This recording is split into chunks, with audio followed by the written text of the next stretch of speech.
చిన్న సినిమాలకి థియేటర్ వద్దే కాదు ఎక్కడ మంచి రోజులు లేవన్న అభిప్రాయం బలపడుతున్న ఈ తరుణంలో ఈ మధ్య కొన్ని చిన్న సినిమాలే అద్భుతాలు సృష్టించాయి. దాంతో కంటెంట్ బాగుంటే ప్రేక్షక ధారణ ఉంటుందో అనే వాదన మళ్లీ వినిపిస్తుంది. ఈ నేపథ్యంలోనే 35 చిన్న కథ కాదు అనే సినిమా రిలీజ్ అయింది. ఈ సినిమా ఎలాగుందో మన రివ్యూలోకి వెళ్ళి ఇవాళ తెలుసుకుందాం. ఈ సినిమా కథ విషయానికి వస్తే ప్రసాద్ తిరుపతిలో ఒక బస్ కండక్టర్, అతని భార్య సరస్వతి, వాళ్ళకి 2 కొడుకులు. అందులో పెద్దవాడు అరుణ్. లెక్కల్లో బాగా వీక్ అనడం కంటే 0 అనడం కరెక్ట్. ఎప్పుడు 0 కంటే ఎక్కువ మార్కులు రావతనికి. చదివేది మాత్రం 6వ క్లాస్. ఇలాంటి టైంలో అరుణ్ స్కూల్ కి చాణక్యవరం అనే లెక్కల మాస్టర్ వస్తాడు. అరుణ్ ని 0 అని పిలుస్తాడు, అవమానిస్తాడు. అతనితో స్నేహం చేస్తే మార్కులు వచ్చే వాళ్ళు కూడా నష్టపోతారని స్నేహితుల నుంచి విడగొడతాడు. ఇలాంటి వాతావరణంలో లెక్కలంటేనే అసహ్యం పెరిగిపోతుంది అరుణ్ కి.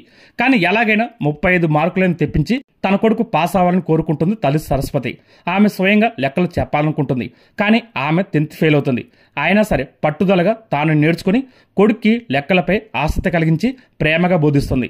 ఆ తర్వాత ఏం జరిగిందన్నదే ఈ సినిమా స్టోరీ. ఈ సినిమా ఎలా ఉందంటే చాలా కాలం తర్వాత ఒక మంచి సినిమా చూసిన అనుభూతి కలిగింది. ఈ సినిమా చూస్తే సంభాషణలోను పాత్రల చిత్రంలోనూ సంస్కారం కనబడింది.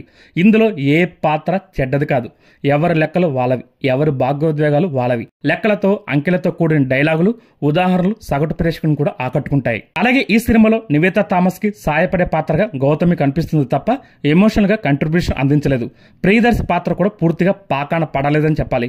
అన్నిటికి మించి కథంతా అక్కడక్కడే నడవడం వల్ల దాదాపు 2.5 గంటలు ఆసక్తికరంగా కూర్చోబెట్టడానికి దర్శకుడు సరైన హాస్యాన్ని పండించలేకపోయాడు. ఈ టెక్నికల్ మైనస్లు తప్ప చెప్పుకోవడానికి ఏమి లేవు. ఈ సినిమాలో చాలా సన్నివేశాలు మనసును తాకుతాయి. జీవితంలో అవమానాన్ని సీరియస్ గా తీసుకున్నప్పుడే అది ఛాలెంజ్ గా మారుతుంది. దాన్ని ఎదుర్కోవాలన్న సంకల్పం అసాధ్యాన్ని కూడా సుసాధ్యం చేయగలదు. ప్రధానంగా ఈ సినిమాలోని అంతర్లీన సందేశం ఇదే. అలాగే ఈ కథని తెర మీద చూస్తూ మమేకం అవ్వడానికి అతి ముఖ్య కారకురాలు నివేతా థామస్ అని చెప్పాలి. హావభావాలతో చక్కని నటన కనబరిచింది. సగటు గృహిణిగా, తల్లిగా చాలా బాగా నప్పింది. అయితే ఆమె డబ్బింగ్ లో అక్కడక్కడ తప్పులు దొరిలాయి. అవి లేకపోతే ఇంకా బాగుండేది. అలాగే హీరో విశ్వదేవ్ కూడా పాత్రకు తగ్గట్టుగా సరిగ్గా సరిపాడు. సెటిల్ గా చేస్తూనే అవసరమైనంత మేరకు ఎమోషన్ పండించాడు. అలాగే ఈ సినిమాలో నివేతా థామస్ తర్వాత ఆకట్టుకున్న నటుడు అరుణ్ దేవ్ అని చెప్పాలి. బాల నటుడిగా మంచి నటన ప్రదర్శించాడు. అలాగే అభయ్ దువ్వూరి, అనన్య మాడుగులు కూడా మంచి ఈజీతో చేశారు. అలాగే ప్రియదర్శి నుంచి ప్రేక్షకులు ఇంకా ఆశిస్తారు.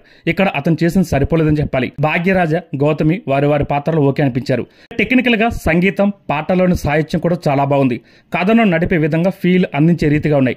ఎడిటింగ్ ఓకే అనిపించింది. కెమెరా పనితం కూడా చాలా బాగుంది. అలాగే ఈ సినిమా ఫస్ట్ హాఫ్ చాలా స్లోగా సాగుతుంటుంది. పిల్లల నడుమ సన్నివేశాలు 0 మీద ఓవర్ ఫోకస్ వల్ల కథ ముందుకు నడుస్తున్న ఫీల్ రాదు. పైగా చాలాసేపు ఏదో చిన్నపిల్లల సినిమా చూస్తున్న ఫీలింగ్ వస్తుంది. సెకండ్ హాఫ్ వచ్చేసరికి కథలో సంఘర్షణ, ఆ తర్వాత ఎదురయ్యే అడ్డంకుల వల్ల ప్రధాన పాత్రలు తమ ఛాలెంజ్ లో పాస్ అవుతారా లేదా, అయితే ఎలా అవుతారు అనే ఉత్కంఠం కలిగిస్తుంది. క్లైమాక్స్ మాత్రం మనసును కదిలించిందని చెప్పాలి. ఫైనల్ గా ఈ సినిమా ఎలా ఉందంటే ఫ్యామిలీతో కలిసి చక్కగా చూసే సినిమా ఇది.